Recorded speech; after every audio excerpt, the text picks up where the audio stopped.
Good morning viewers, you're watching Savera Morning Bulletin with me, Vidhi Joshi. An Indian Air Force AN-32 transport aircraft crashed at Jorhat Air Base in Assam during a routine sortie, killing 5 personnel. The co-pilot survived and is undergoing treatment, while a court of inquiry has been ordered in order to determine the cause of the crash.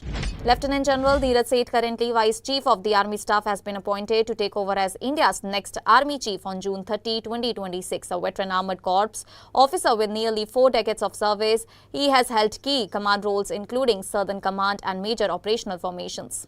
Prime Minister Narendra Modi has embarked on a week-long visit to Slovakia and France. He will attend the G7 summit in Evian, that is on June 16 and 17, and hold bilateral talks with global leaders on key international issues.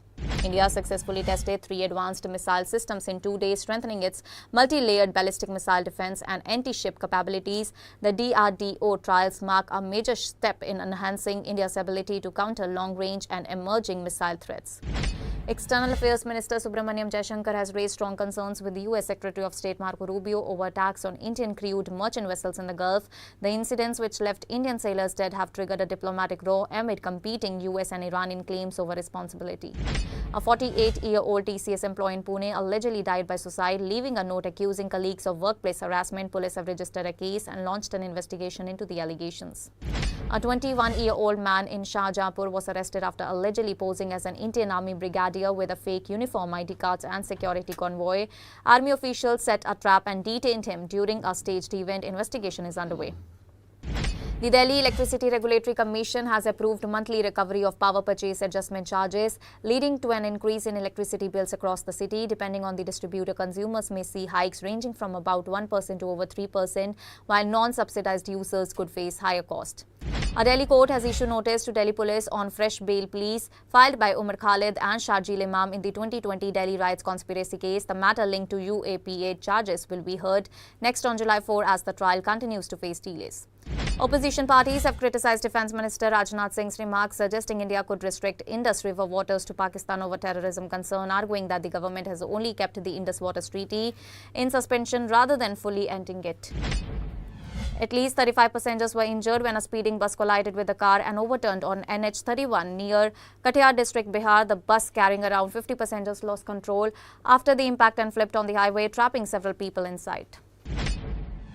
The Enforcement Directorate has arrested 2 former Reliance Telecom executives, Satish Seth and Gautam Doshi, in a money laundering case that is linked to an alleged bank loan fraud involving loans taken from a consortium led by the State Bank of India, and the case, originally investigated by the CBI, relates to alleged misuse of loan funds worth around Rs 114.98 crore. 3 robbery suspects were injured and arrested after 2 police encounters in Haryana's Kathal during a chase following a hotel robbery attempt. The accused were linked to multiple loot cases, while one accomplice remains absconding and a search operation is underway. The Ministry of External Affairs has dismissed reports that the MT Liaki Freedom was targeted near Oman, confirming that all the crew members are safe. Earlier unverified claims of an attack were later withdrawn by the maritime reports. Police and ED teams conducted searches linked to separate allegations involving TMC leader Abhishek Banerjee and Madan Mitra, while Banerjee said is being probed over the alleged cash for ticket claims. Mitra's premises were raided in connection with the recruitment scam investigation. Gagandeep Singh, an Indian origin man in the UK, has been sentenced to 34 years in prison for kidnapping, raping and torturing a 24-year-old woman in London. The Assam Cabinet has decided to restrict Aadhaar card issuance for individuals above 18 years while allowing it for SC, ST and Tea Garden communities until March 2027. Chief Minister Himanta Biswa also announced approval for a Guwahati satellite city project under GMTA.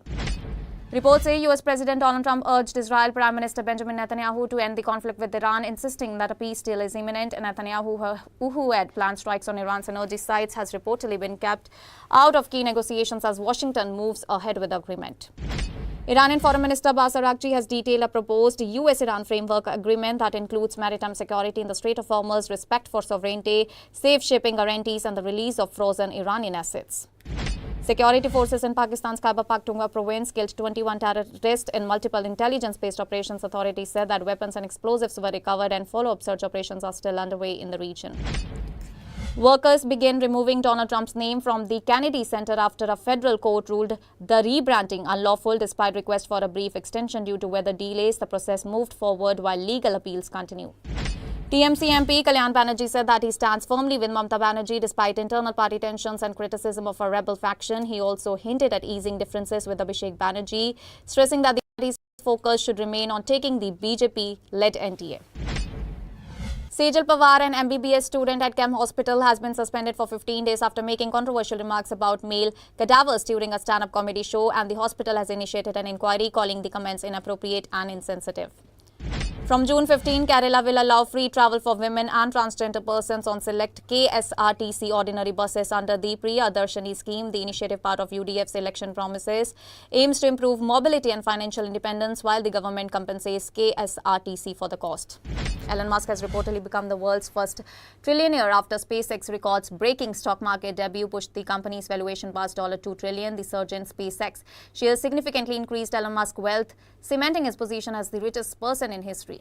The Ebola outbreak in the Democratic Republic of Congo has grown to 689 confirmed cases, with 139 deaths. According to the health authorities, the virus has spread across multiple provinces, with officials warning of ongoing challenges, including limited medical resources and funding shortages. A new analysis by the U.S. National Security Commission on Emerging Biotechnology says China is outpacing the United States in biotechnology development through stronger policy focus, faster regulations, and heavy investment. Bangladesh spinner Naeem Hassan has accused Chattogram police of physical assault during a late-night incident, prompting calls for investigation from the Bangladesh Cricket Board. PV Sindhu's campaign at the Australian Open ended in the semi-finals after a straight games defeat to the Akane. The Japanese top seed won 22-20 and 21-12 to advance to the final, ending India's challenge in the tournament. Stand-up comedian Praneeth More has issued a public apology over the viral ₹370 biryani controversy, admitting that he made a lapse in judgment during a crowd work segment. He said that he regrets not stopping offensive remarks and is cooperating with authorities in the ongoing legal proceedings.